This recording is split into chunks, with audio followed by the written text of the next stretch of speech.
Bienvenue dans notre émission « Levez vos yeux en haut ». Aujourd'hui, le titre de la méditation est « Le prix de notre rédemption ». Mais nous sommes citoyens des cieux, d'où nous attendons aussi comme sauveur le Seigneur Jésus-Christ. Philippiens 3, verset 20. Tandis que le Christ montait vers le ciel, les mains tendues pour bénir ses disciples, une nuée d'anges le reçut et le cacha à leurs yeux.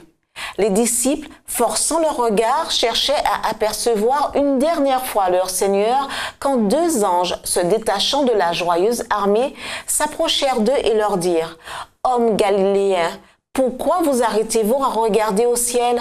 Ce Jésus qui a été enlevé au ciel du milieu de vous viendra de la même manière que vous l'avez vu allant au ciel. » Acte 1, verset 11.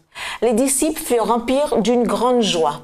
Ils se répétaient sans cesse les paroles du Christ dans ses dernières leçons, telles que nous les rapportent les chapitres 14, 15 et 16 de Jean. Chacun d'entre eux avait quelque chose à dire à ce sujet.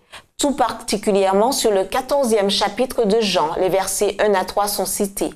La promesse de son retour et la pensée qu'il leur avait laissée, sa paix remplissait leur cœur de joie. Satan a fait ses prisonniers des hommes et des femmes. Il les réclame pour ses sujets. Quand le Christ vit qu'aucun être humain ne pourrait devenir l'intercesseur de l'homme, il se jeta lui-même au cœur du combat et lutta contre Satan. Seul le Fils unique de Dieu pouvait délivrer ceux qui, par le péché d'Adam, avaient été soumis à Satan. Le Fils de Dieu donna à Satan toutes les occasions voulues d'exercer son art sur lui. L'ennemi avait tenté les anges dans les cieux, puis le premier Adam.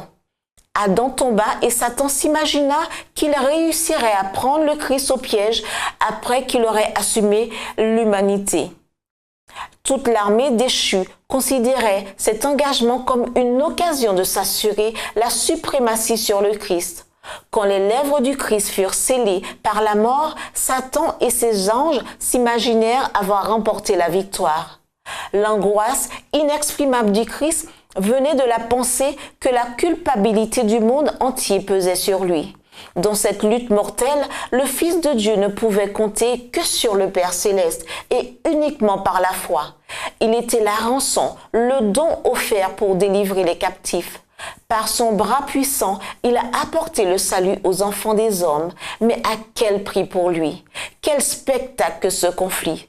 Il eut pour résultat de démontrer la justice de Dieu à tout l'univers.